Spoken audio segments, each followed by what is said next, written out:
with starting the podcast, it's like we, have been working on it for months, and, it's really evolved, and it's helped me improve a lot of other things in my life too. It's just like that focus, that, consistency, in working on stuff. Just, I don't know, it's really just been helpful with getting the rest of my life. And then it's been something I've been focusing on, but it's really because, I realized a few months ago, it's like I have all this time. I could, use this time constructively building myself. And, like one of the best things that I think has happened in 2020 since I've had more time is I've really deepened my meditation practice. I meditate for at least an hour every day, sometimes 2 or 3. I do Qigong every day. And I think I've finished probably about 100 books, if not more, because of audiobooks in 2020. Yeah. Actually, largely thanks to Brian Scott. I was introduced, or I came across Brian Scott's podcast, The Reality Revolution. Not in 2020, but at the end of 2019, and he talks a lot about Neville Goddard and the law of attraction, and it really is all about reality creation. And I feel like that's one of the best things that's happened, or that I've been focusing on this year, is like realizing and trying to understand that your thoughts create your reality, and things like the law of attraction, where you basically attract circumstances, things, experiences into your life based on what you think about and what you focus on, and with the key being like what you feel. And so really it's just like that understanding alone has been worth any problems that I've had. And it's already started to manifest in my life beautifully. Like my life is just like continues to get better and better. And I know that same thing is happening for a lot of people, and I feel like that narrative is kind of getting missed. Whereas like a lot of people are awakening, they're realizing, at first it's uncomfortable. It's like, oh, the system sucks. It's like I have something to fight against. Like, I'm down with oppression, but and then they realize like eventually that, oh, instead of focusing on fighting problems, which just brings me more problems to fight, I can focus on where I want to go, what I want to manifest. Yeah. And that, I feel like that's happening and is being kind of overlooked. I don't think if 2020 hadn't happened, maybe this podcast wouldn't have happened. Yeah, word. Exactly. Yeah, and I see 2020 is the year of great asking. Like, the masses were asking for something better, and really fighting against what they didn't want, but at the same time asking for more, asking for better. And that I really think is going to lead to really wonderful things in the coming years. Yeah, I agree. I'm excited to see where the road, especially for the podcast. This could literally go anywhere as far as I'm concerned. Yeah. And for the topics we're going to be hitting throughout the year, and the topics that we're going to be dissecting, and the different people we're going to be talking to. Yeah. And, 2020, I like can't in good conscience not bring this up, but, with all the civil unrest, like we really, like that was a huge part, of 2020 for so many people. Like, Breonna Taylor getting murdered in her house, like by the police, like, and then them getting off, like, and George Floyd, getting like murdered in front of people, like on camera. And then it's like, it's nothing new, but since I think because people are really starting to awaken and connect more on a deeper level, when you see someone get, mistreated or murdered, like you feel that. Basically, it's a continuing pattern in the United States that Black people have been murdered by the police, and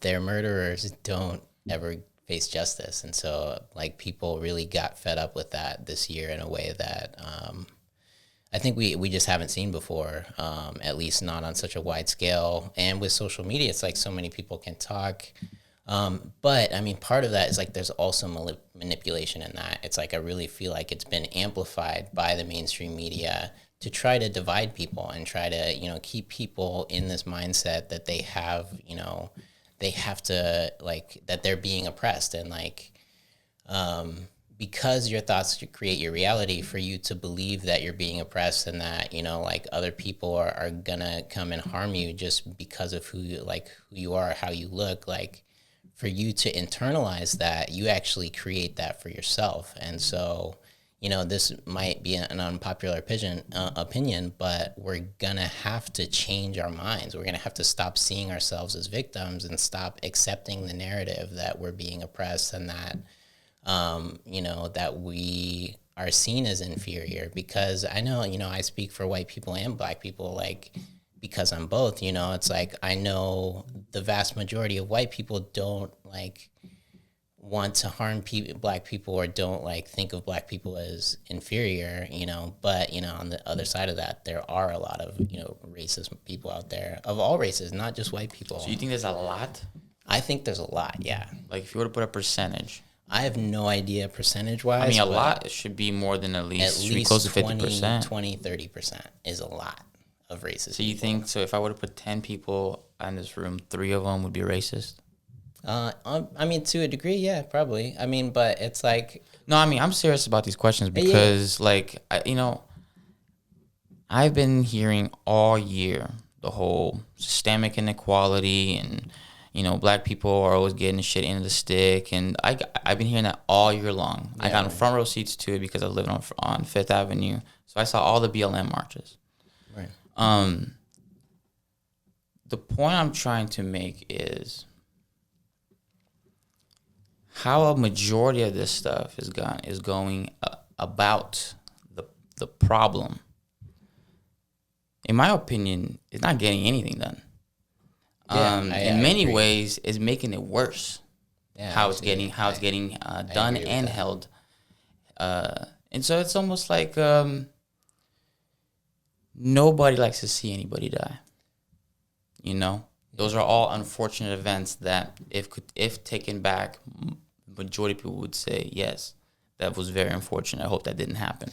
Yeah, no, but I mean, there's a lot of motherfuckers who come in on the internet and comment like, oh, well, what did he do, to be like, trying to justify the Beauty murder. I don't care what he did. Like, you don't murder someone in the street like that.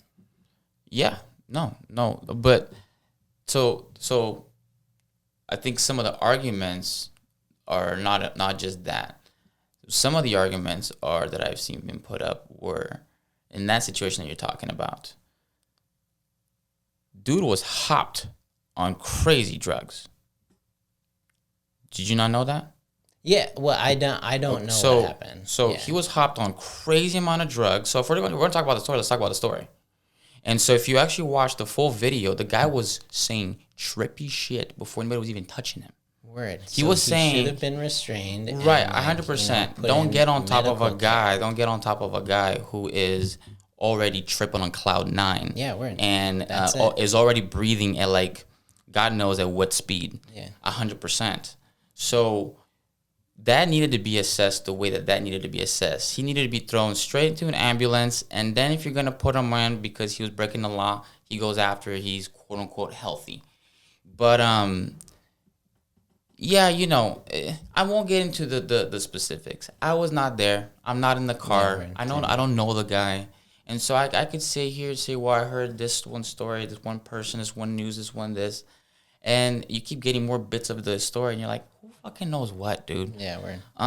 Yeah, I mean, and I guess the point is that I really understand why people, and it's not just black people who are upset, it's like...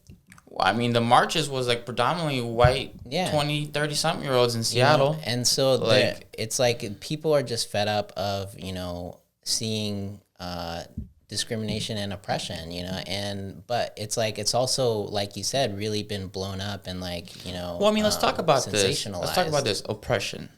Because I've been hearing that. That's been like the number one word 2020 that I've been just left and right. I can't get away from it. Oppression. explain to me what people really mean by that, because I've been having a hard time really understanding. Oppression is when, you basically have a group of people, African Americans in the United States, who have been denied access to, like civil services, to, community programs. How have they been denied? Up until the 60s, there was colored only establishments. I'm talking about the history of oppression in the United States. No, I'm talking about oppression 2020. George Floyd getting murdered in the street, Breonna Taylor getting murdered in her home when she was doing nothing wrong, and then, the system, all the people who like murdered her didn't go to jail for it. That's oppression. Okay. Because when you try to assess it, when you look at other countries, there isn't much oppression happening here in the United States. I disagree, yo. And just the fact. Don't get me wrong. 2020, COVID, has brought more oppression to everybody as a whole. No, there's a reality that you really just don't understand if you're not a black person, that people, the general in society, non-black people treat you differently and will discriminate against you and like basically assume you're dangerous or be more likely to call the police on you because of the color of your skin. That's oppression. Like that is the system. I keep breaking the camera. All right, thanks for watching this clip from Appropriate Culture. If you want to watch the full episode, go ahead and check out us at appropriateculture.com. You can also check us out on the social media platforms at Appropriate Culture. Like, subscribe, and we'll see you guys on the next one.